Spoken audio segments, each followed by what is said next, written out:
Sir, Sergeant R. Ako, ano man, pareho tayo premier, sir. Bakit yung pinayagan niya ang mga tao niya nakapasok dito? Meron pa. Ay, Kung ikaw ang senador, sir, ako, Sergeant R. Magpapakamatay ako para hindi ka magalaw dito sa institusyon na ito. Magpapakamatay ko para sa'yo. Audio video room, if the technical aspect is ready, please play the CCTV footage of Senator Bato's arrival today. Grabe talaga, parang eksena sa pelikula ang nangyari kanina. Heto ang buong detalye ng maaksyong habulan. Bandang 2:15 PM, biglang dumating si Senador Bato de la Rosa sa pasukan ng Senado. Matapos ang asambuang pagkawala. Hinihintay na siya doon ng mga ahente ng NBI at kasama si dating Senator Trillanes. May hawak silang utos ng pagdakma mula sa ICC dahil sa kaso ng ICC ayaw lang niya sumama. Cayetano, bagong Senpres. Wala silang maayos na abiso, walang tamang utos. Nilabag nila ang karapatan at dangal ng Senado. Nilockdown ng buong gusali, bawal lumabas o pumasok kahit sino. Resulta, hindi nakuha ang nahuli, ligtas siya sa loob. Inilagay siya ni Senator Marcoleta sa protective custody ng Senado.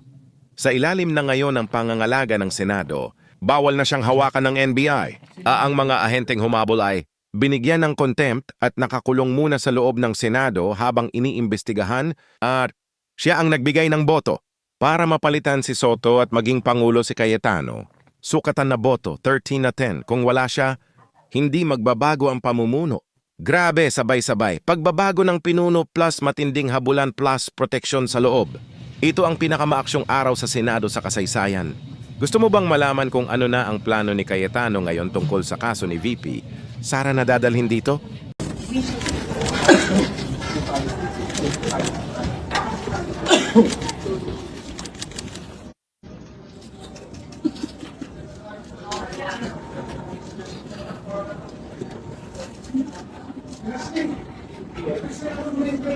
PNBI.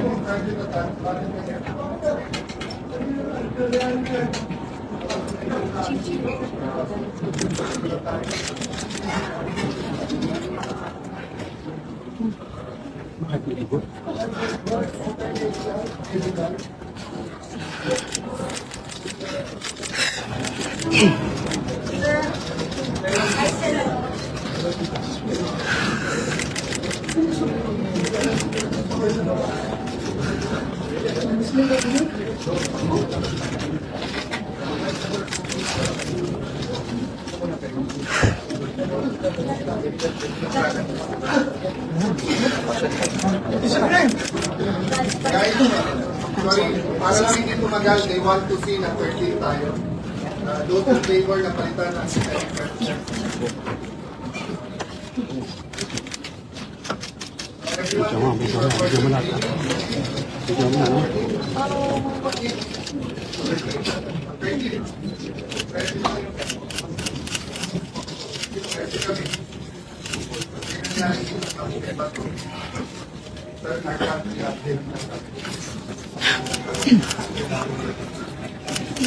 nakakapasya na. May pumunta na ba sa medical? May nagtawag na ba?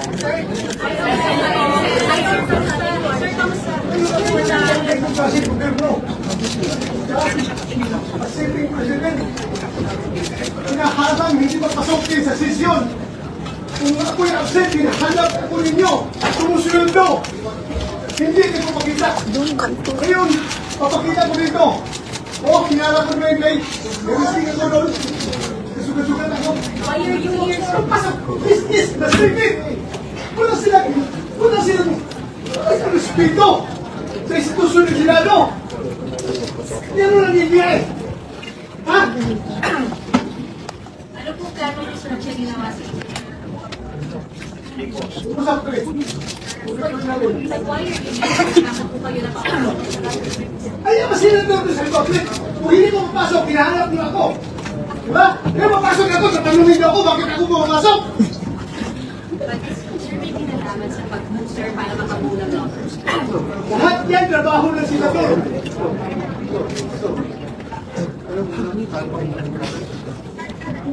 This is the worst government. Whew. Dito mga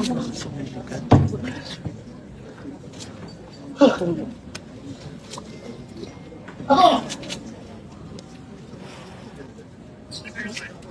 Hindi. Mamaya, usap tayo mamaya. Usap tayo mamaya.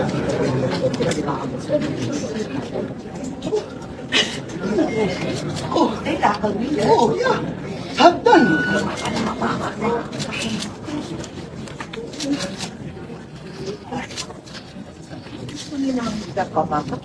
Hindi ako makapasok dito pero hindi makabuto. Yan ang purpose nila. Pero hinuhuli ka, di ba? Pinapatak ka na.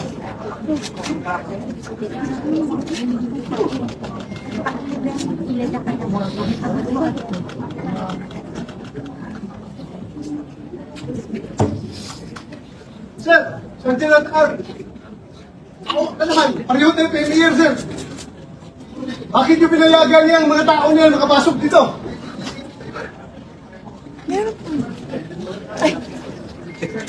Kung ikaw ang senador, sir, ako ang Lieutenant R.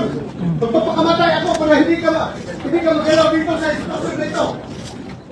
Magpapakamatay ko para sa'yo.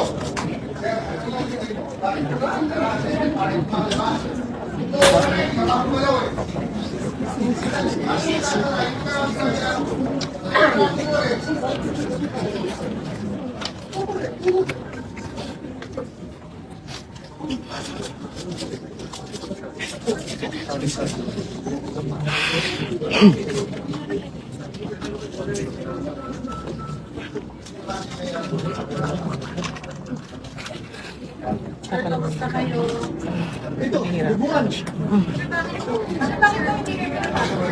Pinala ko dito sa baba ng mga NBA. Pinapasok. Ako, akyat dito. I don't know. Ano gusto nila? Okay, sir, bakit tuwan, sir?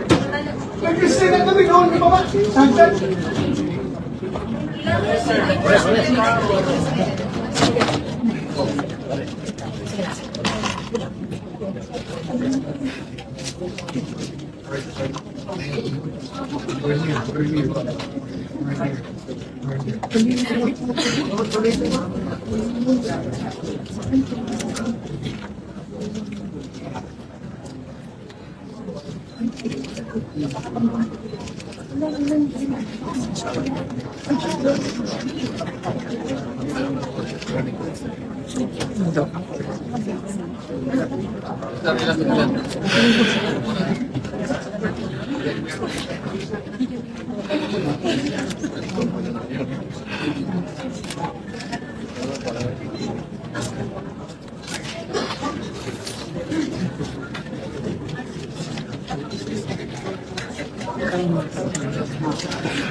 Sir, hindi pumasok. Oo,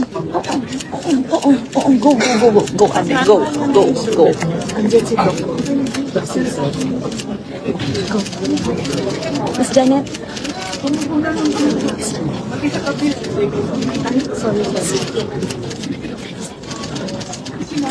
Dr. Nissen, paki-receive man. Naka-block. Apo. Isa pa. Nakatas.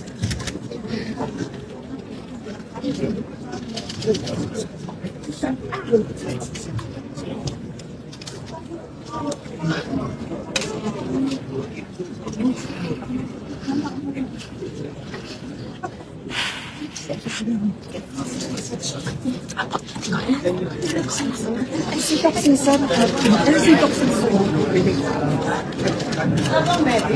Ay, si Doc. Ito na pa.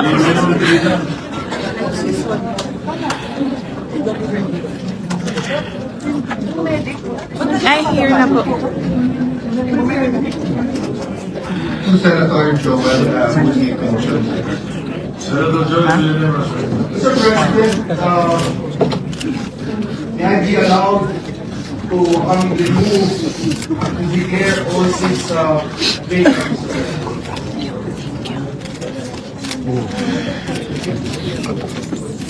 Let's give a majority leader, sir. There is a motion to declare all positions vacant in the Senate. President, under our rules of the precedence, we have ask for a roll call vote for the motion of that resolution. So a roll call vote is in order.